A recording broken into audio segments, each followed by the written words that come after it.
चोर जिस घर में जाते कब्रिस्तान की मिट्टी साथ में ले जाते। आराम से घर में घुसकर सारा कीमती सामान चुरा ले जाते। चारों चोर एक दिन कब्रिस्तान से मिट्टी ले रहे थे, तब तक एक जिन्न प्रकट हो जाता है। जिन्न पूरी तरह से खून से नहाया हुआ है।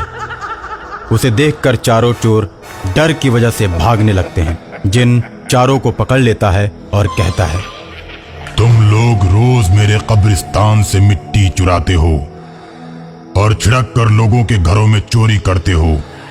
मैं तुम लोगों को एक एक करके खा जाऊंगा। कि हमें माफ कर दो, अब हम ऐसी गलती नहीं करेंगे। आप जो कहोगे वही करेंगे। ठीक है, अब तुम प्रतिदिन 2 मुर्गे हमें खाने के लिए लाओगे।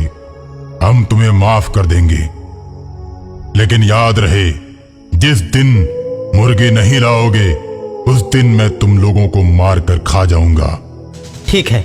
अब रात के 12 बजे चोर पोल्ट्री फार्म में जाकर जिन्न के लिए मुर्गे चुराते हैं और कब्रिस्तान में लाकर जिन्न को दे देते हैं। पोल्ट्री फार्म का मालिक जब सुबह मुर्गों की गिनती करता है तो 2 मुर्गे गिनती में कम हो जाते हैं। ये जरूर चोरों का ही काम है। अब मैं अपने फार्म की निगरानी करूंगा और चोरों को पकड़कर कानून के हवाले कर दूंगा। ऐसा सोचकर पोल्ट्री फार्म का मालिक रात में छुपकर मुर्गों की निगरानी करता है। रात के 11 बजे चोर मुर्गा चुराने के लिए आते हैं। तब तक पोल्ट्री फार्म का मालिक धीरे से दरोगा को फोन कर देता है। दरोगा पोल्ट्री फार्म हाउस पर पहुंचता है और चारों को रंगे हाथों पकड़ लेता है। चोरों को थाने ले जाकर चोरों से पूछता है, शहर में तुम लोग ही चोरियां करते हो ना?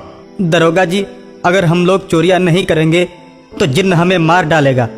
नमक हरामो, चोरियां अपने लिए करते हो और बदनाम जिन्न को करते हो। जिन्न भूत को कानून नहीं मानता, नहीं मानता। अगर हम लोग जिन्न को समय से मुर्गे नहीं पहुंचाए तो जिन्न हम लोगों को यहाँ भी आकर मार देगा।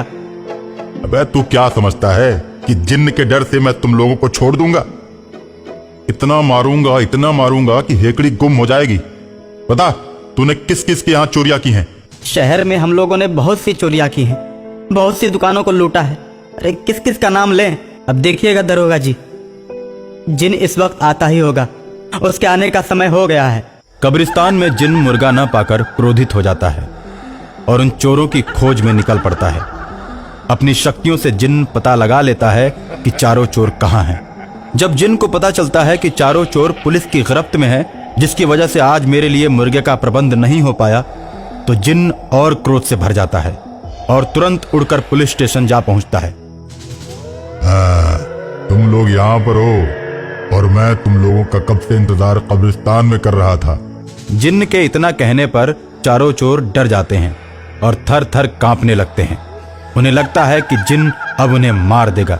ऐसा सोचकर वे जिन्न से बोलते हैं, अरे हमारी कोई गलती नहीं, हम तो आपके लिए मुर्गे ही चुरा रहे थे, लेकिन फार्म हाउस वाले ने दरोगा को फोन कर दिया और दरोगा ने हमें अरेस्ट कर लिया। जिन्न चारों चोरों को जेल के अंदर ही मार देता है और खून से सना हुआ चाकू दरोगा के हाथ में पकड़ा देता है। जब तक यहाँ पर एसपी नहीं आ जाता तुम इसे पकड़ कर रखो, नहीं तो मैं तुम्हें मार दूंगा। दरोगा के हाथ में खूनी चाकू पकड़ाकर शैतान एसपी को फोन करता है। कौन? मैं बदलापुर थाने से बोल रहा हूँ। जय हिंद सर। दरोगा जेल में घुसकर 4 कैदियों को चाकू से हमला करके उनको मौत के घाट उतार चुका है। आप अभी आकर उसे अरेस्ट कर लीजिए। एसपी आकर दरोगा को रंगे हाथों पकड़ लेता है। चारों के खून का केस अब तुम्हारे ऊपर अदालत में दर्ज होगा। तुमने जो चारों का खून किया है अब तुम्हारी सुनवाई अदालत में होगी। अभी तुम्हें सस्पेंड कर देता हूं, हो सकता है तुम्हें सजा हो जाए। इतना कहकर एसपी दरोगा को जेल में डाल देता है और मामला अदालत में पहुंचता है। और जिस जेल में दरोगा बंद रहता है उसमें जिन्न आकर उससे कहता है, अब तो मुझे इंसानों का ही खून अच्छा लगता है। अब तुम्हें तेरे ही खून से अपनी प्यास बुझाऊंगा। ऐसा कहकर जिन्न दरोगा को मार देता है। दरोगा के मरने के बाद जिन्न खूनी हो जाता है और शहर में कत्लेआम करके लोगों का खून पीने लगता है।